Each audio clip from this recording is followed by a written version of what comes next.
All right, round number 2, and yeah, we're a play first type deck here.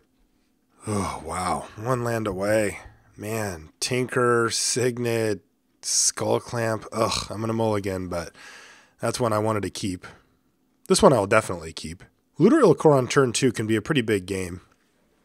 It can help dig you to whatever you need, and we're on the play too, so I like where this could go.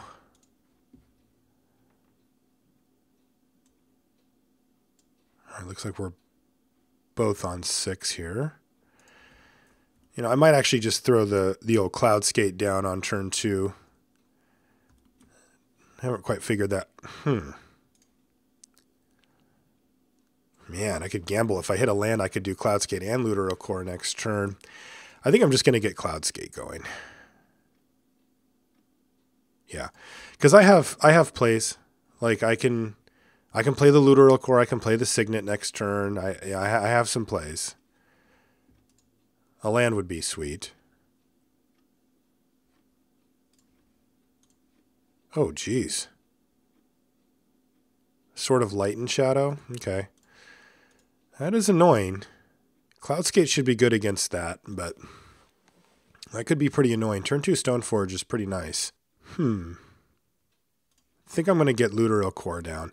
It's tempting to try to get this mana rolling, but my gut says that I'm going to need to find lands like quite soon here, and Looter il-Kor is going to be a big part of that. I mean, I've got some of my big drops here. I need to get these things out of my hand and get some land drops going so I can actually just cast some things. I think that Riftwing Cloudskate is going to do a decent enough job of keeping, you know, equipment plus Stoneforge Mystic off my back, at least a little bit. Light and Shadow's not the scariest. Oh, Tangle Wire. Interesting. I guess I'll take a damage here then. Okay. Well, looks like I'm doing nothing. Now I'm just praying to draw a land so at least I get something out of this turn. Tangle Wire's an interesting one. It is going to affect him quite a bit here too, though.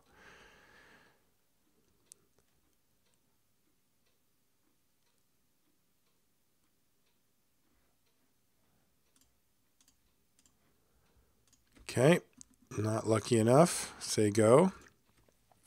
Riftwing Cloudskate.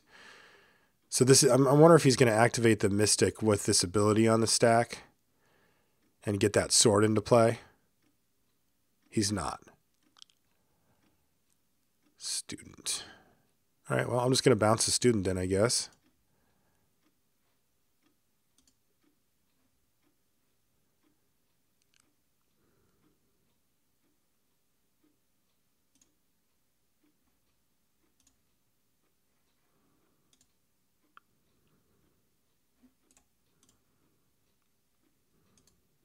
Guess I just bounced student here. I'm not in love with that.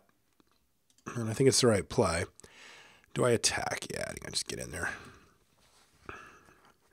Yeah, this is really annoying. I'm really glad we did that Cloudskate, though, because at least this way I get to play, I get to do something. I'll tap both of these next turn and play a Signet and try to start getting ahead, but this is pretty ugly.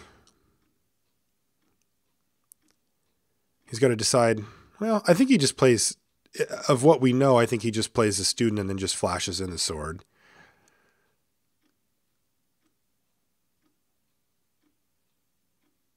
Yeah, that makes sense.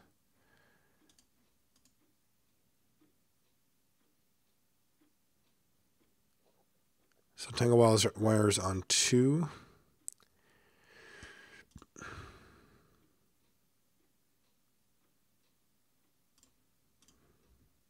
Jeez.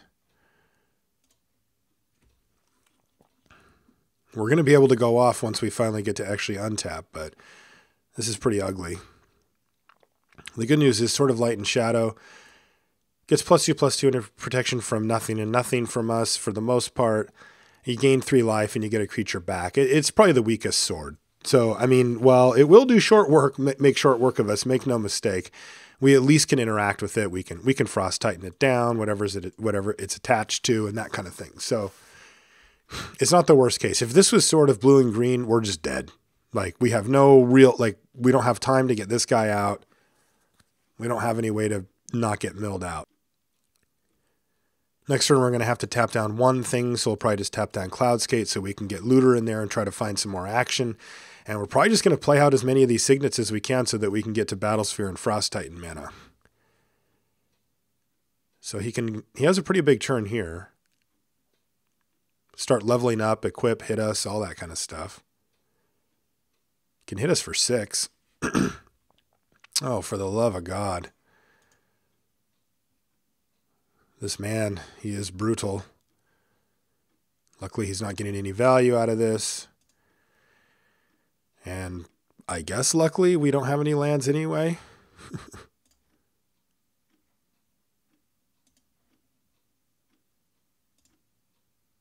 Okay.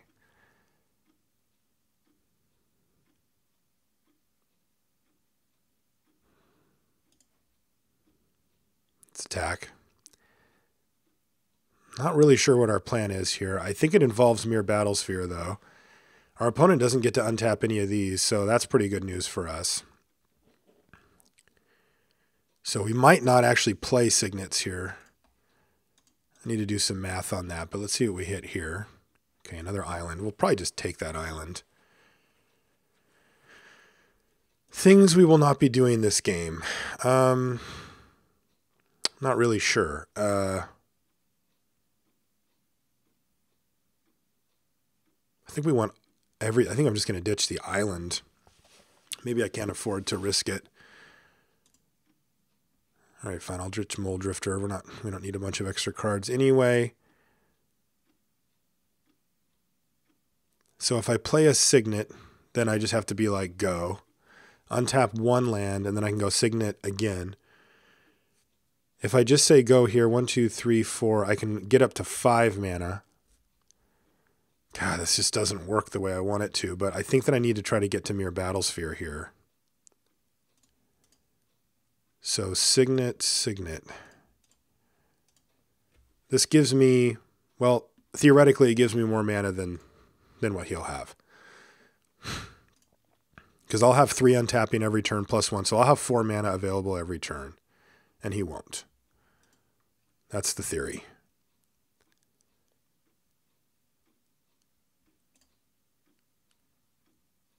Okay, I don't have to tap anything. Oh, another Signet too?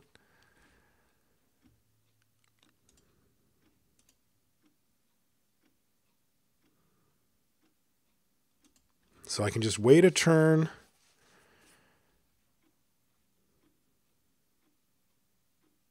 I think I just want to get another Signet down. And then I'll have 1, 2, 3, 4, 5. 1, 2, 3, 4, 5. I'll have 6 if I do it this way.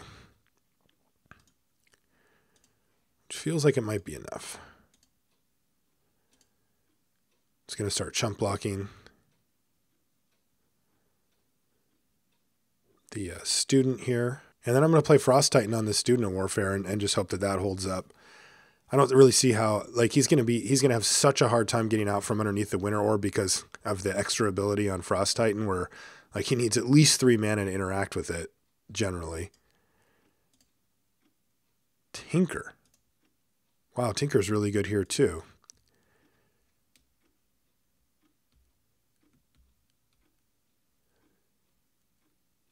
Tinker right now. I'm going to Tinker right now.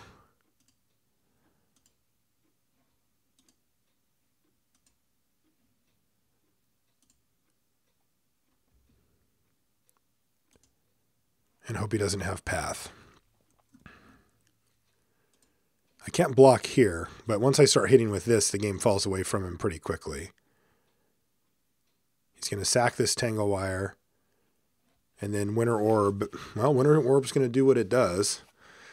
I put myself back significantly on mana to make this happen. But I figure this is at least going to tie him up. And if he has Path, I get a land, which is fine. Well, it's just okay because the Enter's tapped. And if he has Plow, then I'm pretty happy because that's, basically a turn and a half or 2 turns or something. And if he has neither, I should be able to win this race pretty handily, I think.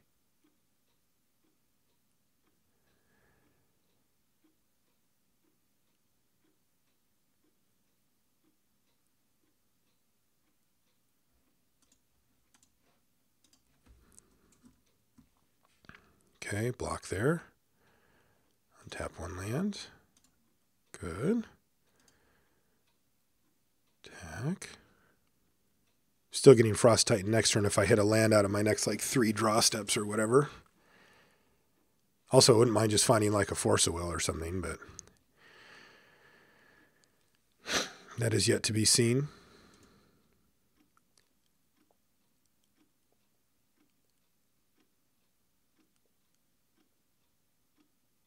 He's thinking, all right, well, I'm attacking.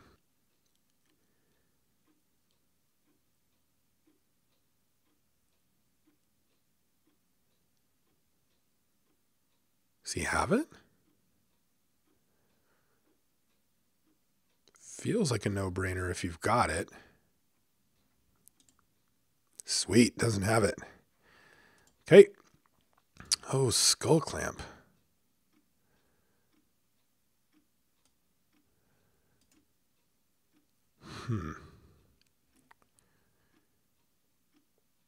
If I equip it up to the looter and I hit a land, then it's effectively the same scenario except for I have an extra land in play.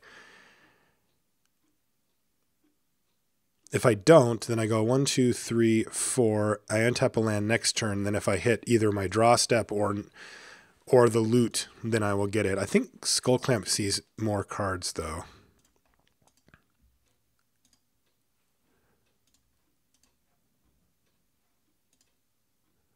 All right, so we hit a land.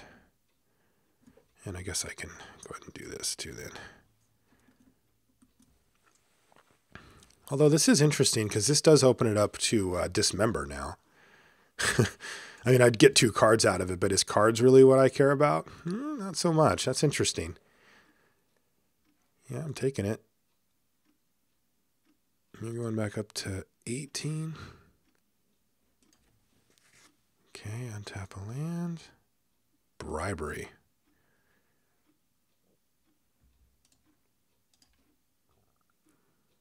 Which I can't actually play. Huh. Yeah, I think I just need to like do nothing until I hit Frost Titan. I don't know what he's building up to here, but it's getting kind of scary.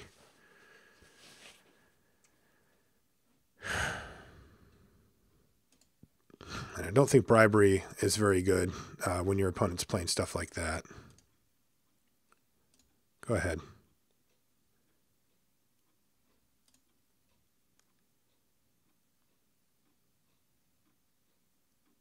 He's up to 4 now. What is he saving up for? Banishing Light.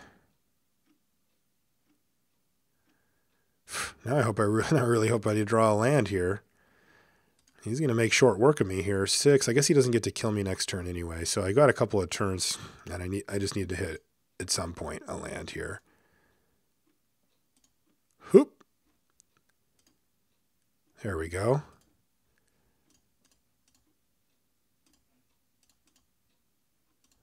God, I hope he doesn't have friggin' Mana Tithe.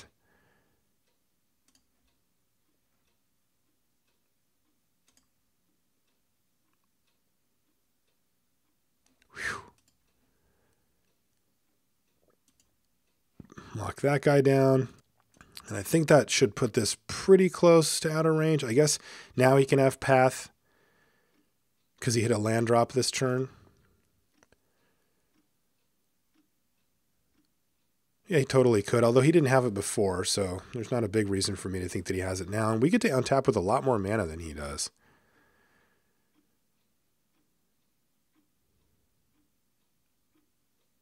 These signets are doing work. Sweet. Untap this. Oh, Academy?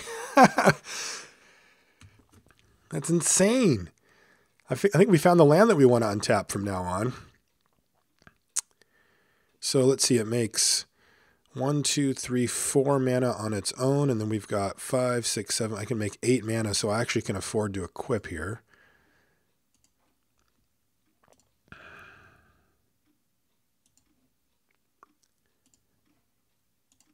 Which is pretty darn relevant as it makes this into a 2-turn clock instead of a 3-turn clock.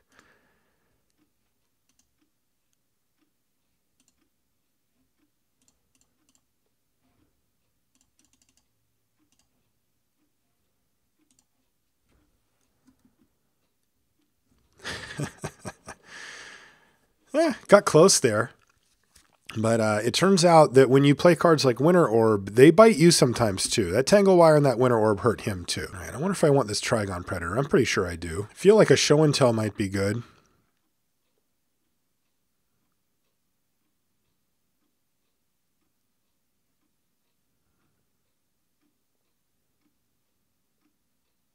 Kill a Bribery. Do I want to Show and Tell?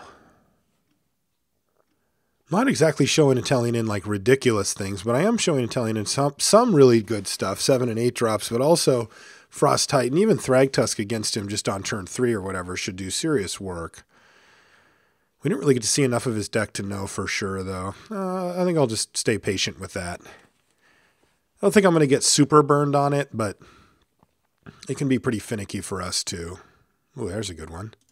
Although I thought I had a great draw last game, and it took me forever to get it online because of his shenanigans. But I love Looter il-Kor in my opener. I just feel like that makes things a lot better. We draw Meloku, and he's got Mother of Runes. Myr Battlesphere is very good against him.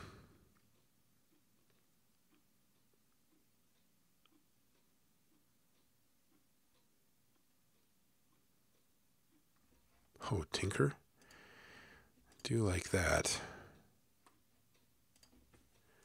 I do enjoy a Tinker. That could be a great thing. We need lands or signets to make that really sing. Banisher Priest. Okay, well, I guess I'm glad I used it on that and not on the thing we're going to tinker out if we hit a land. Yeah, you can't really attack. It's pretty greedy. I could just kill this or kill that. Just because I have red. We're actually kind of lucky. He could attack for 1, but it's pretty risky. All right. So the game plan is draw land, play Myr Battlesphere, win. Or... oh, no rod. Well, plan B. Oh, wow, that's a great draw. Didn't need it anyway.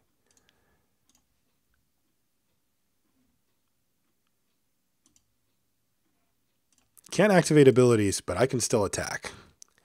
And with Force of Will backup, it is going to be very tough for him to beat that. We just play Protect the Sphinx of the Steel Wind now. This is a nice sideboard card. It's pretty good against us. He saw a bunch of Signets and it knocks those out, so that's pretty nice. We did bring in our Trigon Predator, though, so that thing isn't safe. Parallax Wave to get this thing out of the way. Yeah, I think I can force that. What's coming down first? Probably Meloku can go. I mean, it's a card we'd have a little bit earlier, but I think Frost Titan's just better. All right, we got there. One more round to go. Thank you for watching Drafting with Marshall. If you haven't subscribed to Gathering Magic, you can do so to receive news of upcoming videos and discover more content. You can also check out our playlist that contains every episode of Drafting with Marshall. And don't forget, you can easily watch the next video by clicking the annotation on screen or by clicking a direct link in any subsequent videos for this episode in the description box. And as always, thanks for watching.